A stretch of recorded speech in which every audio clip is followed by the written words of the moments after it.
Magandang araw po sa ating lahat. Kumusta po kayo at sana po nasa mabuti kayong kalagayan. So ngayon po nandito pa rin po tayo sa bayan ng Santo Tomas, Barangay Santiago pa rin po. Update ko lang po kayo ulit sa pinagagawang kalsada dito. Matagal pa talaga ito matapos kasi ito po yung malaking project, isa sa pinakang malaking project na bubutasin po. So ipapakita ko po sa inyo. Ayan. So kung mapapansin nyo po, hindi pa yan ganyang kalalim daw at bababa pa po daw yan siguro. Tapos ito pong bundok na ito is lalakihan pa po yan, kumbaga ititibagin pa po yan para malaparan po yung kalsada. So yan, malaki-laki pa pong project. Kumbaga po ay nasa gitna yan ng bundok, madaan.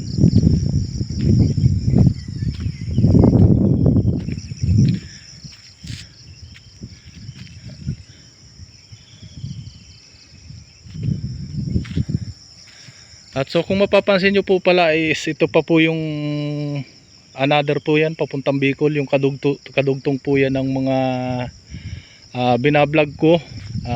Tingnan nyo na lang po sa YouTube channel ko. So yun,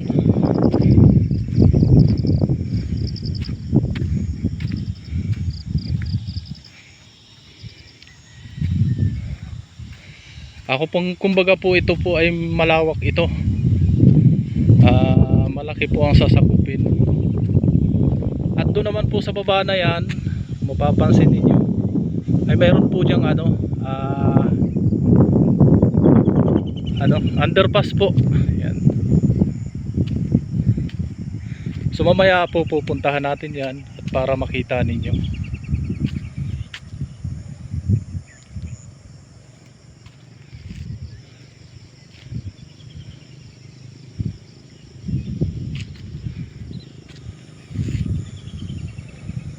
Sige po, at pupuntahan po natin yun, yung baba na yun. So yun, kung mapapansin nyo po ay ito na po yung kasunod. Yan, doon po tayo galing kanina kung saan tayo unang nag-video. At ito po yung kasunod yan. Ito po ay daanan ng tubig yan. Baga po ito ay matatabunan pa na halos kalibil po niyan yung bundok na yan. Ganyan po siya kataas. At dito naman po sa aking likuran na to na papuntang Kalamba ay mayroon po dyan na na underpass. Yan, pupuntahan po natin yan.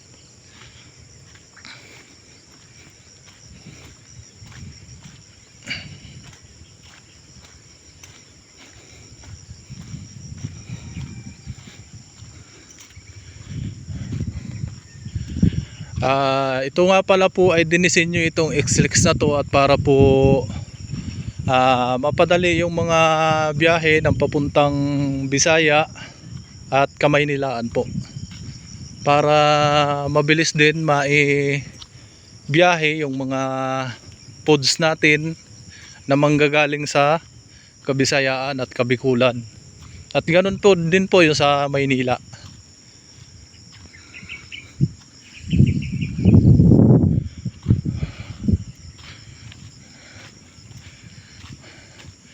Kung mapapansin nyo po, ito po yung sinasabi ko kanina na underpass. Yan.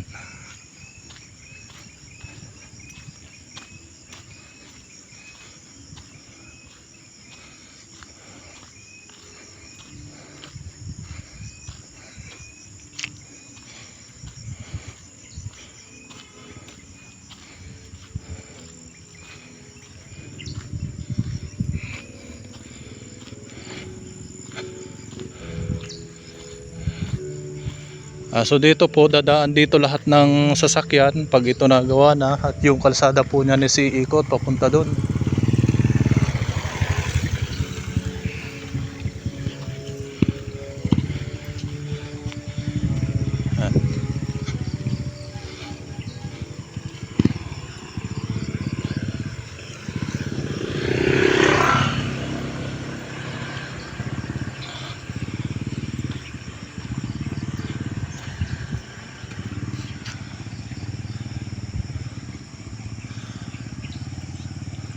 Matagal pa po ito talaga matapos.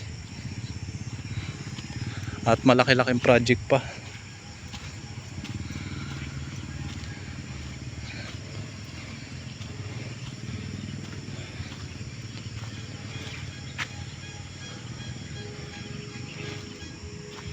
Dito po ay may bahayan din naman, kaso pailan-ilan lang.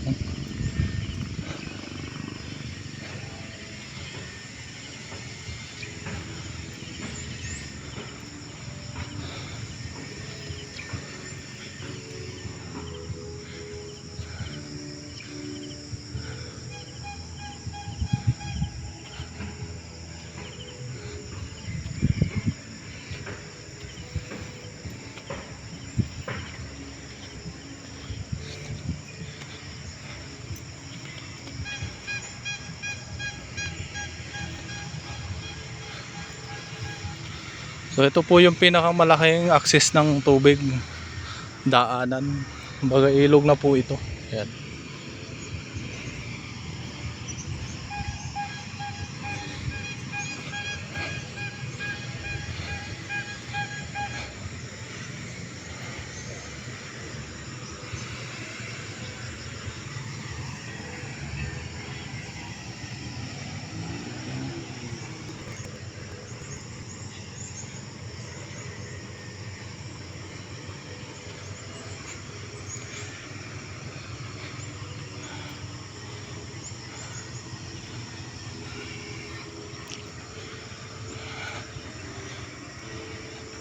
So yan, kung mapapansin nyo po, may tao po doon na nakakatayo. Kumbaga, ang tambak po niya is ganun po kataas.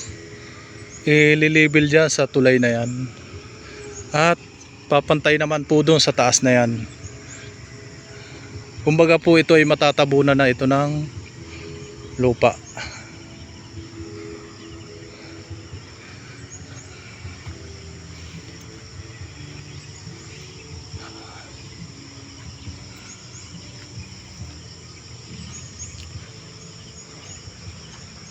At so dito ko na muna po tatapusin ang aking vlog. At maraming salamat po ulit sa inyong panonood. At wag po kakalimutan na pa-share naman po ng aking video at pa-heart at ganun, yun na lang po. At maraming salamat po. Ingat po tayong lahat. God bless po. Peace.